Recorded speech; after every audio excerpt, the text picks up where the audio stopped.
O que você sabe sobre a Bíblia? Nada? Você tem vontade de conhecer? E você que lê um pouco, lê mais ou menos, você já leu a Bíblia inteira?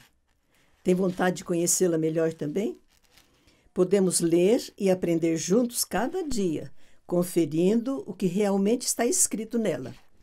Lucas, ele escreveu o livro de Atos dos Apóstolos e o Evangelho de Lucas.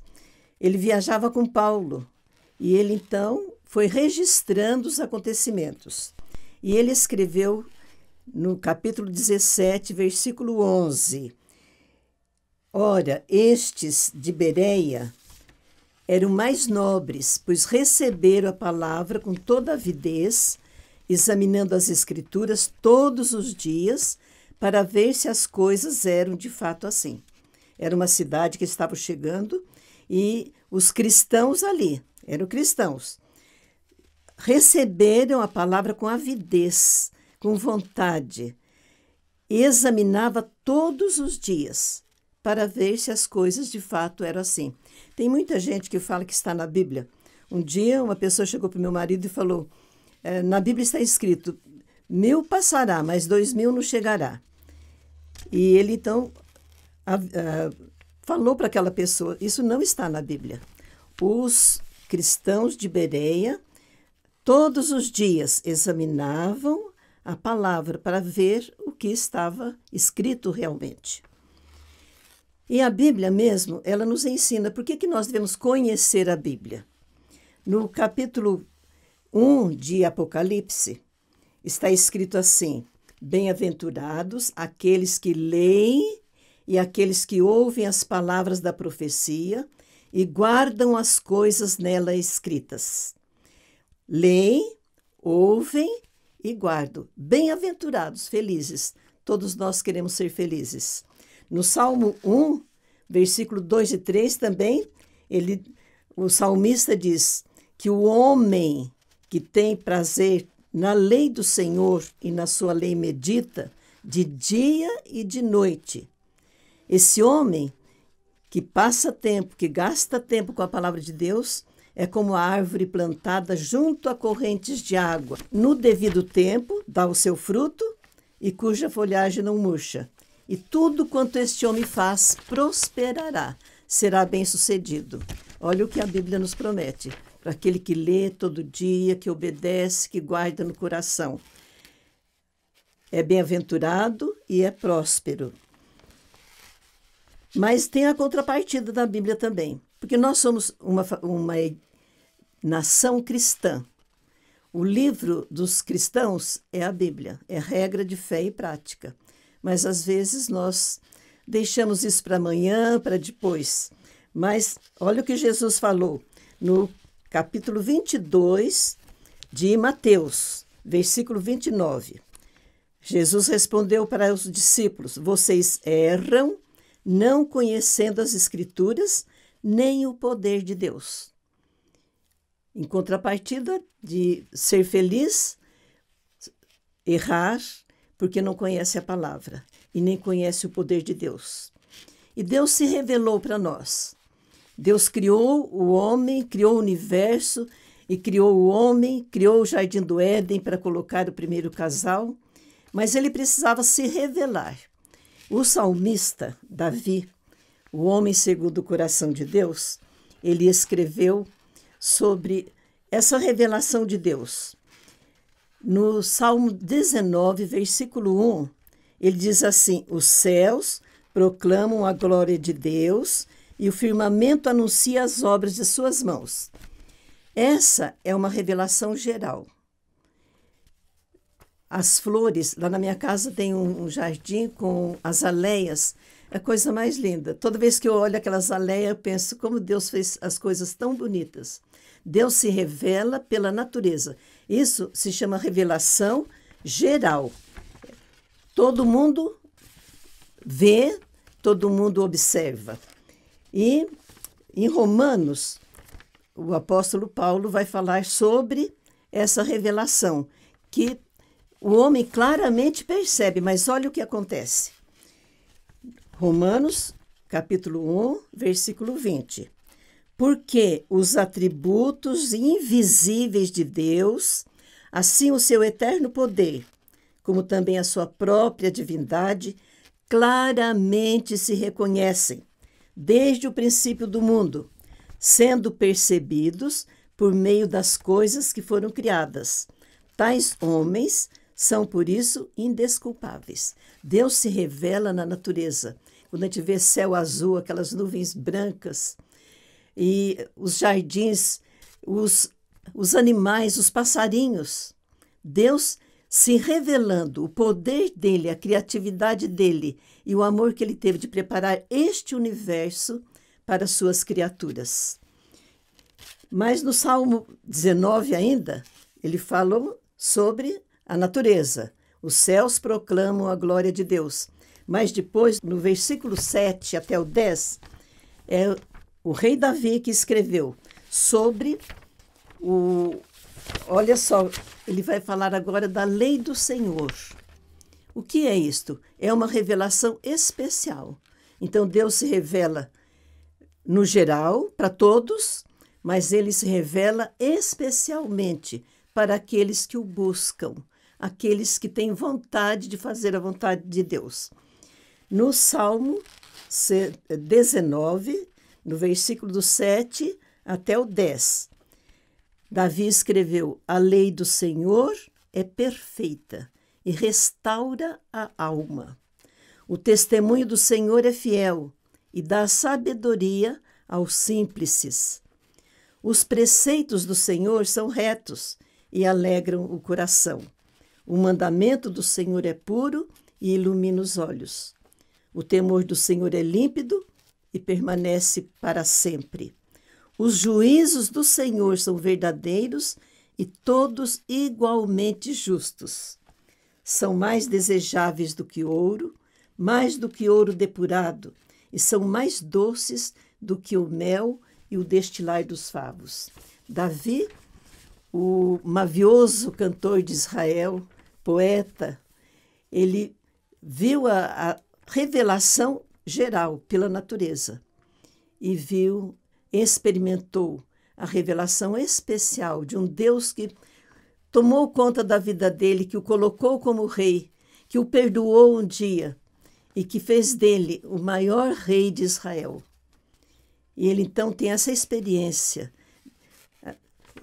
de alegria, de restauração, de sabedoria, de iluminação, de discernimento, que a palavra, essa revelação especial de Deus. O que é a revelação especial? É a Bíblia, é a palavra de Deus. Tudo que Deus quis contar para nós está na Bíblia. Então, nós precisamos conhecer isto. Não só achar que nós conhecemos, mas precisamos fazer a nossa parte, a nossa disciplina. Deus, então, criou o homem, criou o universo. Este homem pecou e Deus, então, vem contando a história. A Bíblia é a história do amor de Deus e da redenção que ele proveu para a sua criatura, para Adão, que pecou. Então, lá desde o Gênesis, já ele vai falar sobre esse projeto que Deus tem para que nós sejamos salvos e sejamos felizes. Então, a Bíblia, ela tem duas partes. Tem gente que já conhece muito o Antigo Testamento ou Velho Testamento e o Novo Testamento. O que significa? O Velho Testamento, ele está dizendo assim: o Messias vem. Por quê? Porque no pecado que houve ali no Jardim do Éden, Deus fez uma promessa. Gênesis, capítulo 3, versículo 15. Depois que Deus falou com Adão, falou com Eva, e ele disse: porém inimizade entre ti e a mulher. Está falando para a serpente. Entre a tua descendência e o seu descendente. Quem é esse descendente? É Jesus. já prometido lá no capítulo 3 de Gênesis. Ele diz assim: este te ferirá a cabeça, porque Jesus vai destruir Satanás, e tu lhe ferirás o calcanhar. Então, aí já está o Evangelho. Deus prometendo salvação. Aí, o Antigo Testamento vai ser a história dessa salvação. Deus vai escolher um homem chamado Abraão. Desse homem forma uma família. Dessa família forma uma nação, que são os judeus. E lá no Novo Testamento ele vai dizer: a salvação vem dos judeus. Deus escolheu aquela família, aquele homem, para mandar Jesus. Então, o Antigo Testamento, ele está dizendo: o Messias vem. E é maravilhoso quando você lê lá no Velho Testamento as profecias, Deus falando para Abraão tudo o que ia acontecer com o povo dele. Vocês vão ficar cativos 400 anos numa terra estranha. Depois vocês vão para a terra prometida. E até hoje, Israel está lá na terra prometida. Deus é um Deus que promete e cumpre, porque Ele tem poder e tem misericórdia. E Ele nos ama. Por isso, então, Ele vem traçando essa história, desde Gênesis. A história vai sendo contada e, no tempo certo, Ele faz acontecer as coisas. Ele fez nascer Moisés e, no tempo certo, Ele fez Moisés voltar ao Egito e libertar o povo. Então, o Antigo Testamento tem promessas maravilhosas e todo o projeto de Deus, o plano de Deus está escrito. Ele é um Deus que marca tempo. Ele falou para o povo que estava cativo lá em Babilônia: vocês vão ficar aí 70 anos. Quando cumpriram os 70 anos, ele levantou um rei ímpio, Ciro, para libertar o povo, para voltar para Israel.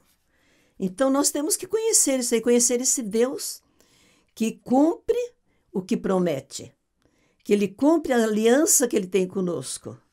Ele prometeu que da mulher ia nascer um descendente que iria pisar a cabeça da serpente, vencer Satanás. Em Isaías, 700 anos antes de Jesus nascer, Isaías escreveu: portanto, o Senhor mesmo vos dará um sinal. Eis que a virgem conceberá e dará à luz um filho, e lhe chamará Emanuel. 700 anos. Então, tudo que está marcado, Deus está cumprindo, está fazendo com que o plano dele seja cumprido no mundo, na nossa vida também. E lá no Novo Testamento, então o Velho Testamento diz: o Messias vem, o Salvador vem, e Deus vem preparando esse povo devagar, no tempo certo, e agora chegou o tempo, o Novo Testamento. Qual é a mensagem do Novo Testamento? O Messias chegou. E lá, João, o apóstolo, escreveu assim, no capítulo 1, versículo 29. No dia seguinte, viu João a Jesus, que vinha para ele, e disse: eis o Cordeiro de Deus que tira o pecado do mundo. Chegou o Messias, chegou a salvação. Nós somos privilegiados porque nós conhecemos a Bíblia toda. O povo do Antigo Testamento, lá em Hebreus, o autor, o escritor diz: eles foram salvos pela fé, porque eles estavam esperando o Messias. E agora o Messias chegou. Nós somos privilegiados porque nós conhecemos o Antigo Testamento, toda a história, e conhecemos o cumprimento da palavra de Deus. A Bíblia tem 66 livros, por isso que é chamada Bíblia. É uma biblioteca, 66 livros. Então, as duas partes, Antigo Testamento e Novo Testamento. O Messias vem, o Messias chegou. Nós temos que conhecer o Novo Testamento e o Velho Testamento. Eles se completam e se explicam. Então, tem gente que não gosta de ler o Velho Testamento, mas tem que ler, porque e o livro de Gênesis é maravilhoso, porque vai chegar todo esse começo aí, esse povo que Deus vem preparando. E pessoas, Deus trabalha com pessoas, Ele usa pessoas, Ele usou Abraão, usou Moisés, usou Davi, para irem cumprindo o projeto dele. Então, 66 livros. Vai contar o quê? A chamada desse homem chamado Abraão, a formação da família dele. Deus falou para ele: os que te abençoarem serão abençoados, e em ti, Abraão, serão benditas todas as famílias da terra. Ele falou um dia para Abraão: Abraão, olha o céu, olha as estrelas, e olha a praia, a areia do mar. A sua descendência vai ser maior do que isso. Esses dias eu aprendi. A descendência, as estrelas, são os descendentes espirituais, somos nós. E a areia, os descendentes físicos, de raça, é o povo judeu, que vieram do mesmo homem, que se constituiu numa grande bênção, porque ele se colocou à disposição de Deus. Aí tem gente que fala assim, mas isso aí, como que você crê nisso? A gente crê pela fé. E isso é Deus que põe no coração da gente a fé e a experiência. A gente vê experiências. Quando o salmista diz, ele restaura a alma, quantas vezes a gente lê um salmo, a gente está triste, está com medo, e começa a ler o salmo, e o Espírito Santo vai trabalhando na nossa vida. A própria Bíblia diz que a palavra de Deus não volta vazia. Tinha um pastor que dizia assim, quando você estiver triste, desanimado, com medo, ajoelha e lê a Bíblia em voz alta. E ela vai fazendo o trabalho que ela faz, de consolar, de edificar, de nos trazer perdão. Pela fé, nós cremos nisso. Pela fé, nós cremos que Deus criou o universo. Pela fé, nós cremos que Deus mandou Jesus para morrer em nosso lugar. Pela fé, nós cremos que Jesus está preparando o lugar para nós. E está tudo isso na Bíblia. E a Bíblia? Existe uma organização chamada Gideões Internacionais. Eles distribuem o Novo Testamento nos hotéis, nas cadeias, nas escolas. Aqui em Prudente, eu não sei se existe ainda, um hotel chamado Esca, que era bem em frente ao Camelódromo. Um homem, um dia, alugou um quarto porque ele queria se matar. E ele entrou naquele quarto. No criado mudo tinha um Novo Testamento. E ele abriu aquele Novo Testamento, que está contando que o Messias veio, Jesus, né? Ele começou a ler. Ele leu, passou a noite lendo e desistiu de suicídio. E ele deixou registrado, os Gideões têm registrado, que aquela leitura salvou a vida dele. A palavra de Deus é viva e eficaz. Depende de nós agora o aceitar e o aproveitar. Essa palavra que está de graça para nós. Nós podemos estudar muita coisa junto, depende de nós querermos. Eu quero. Que Deus abençoe todos nós.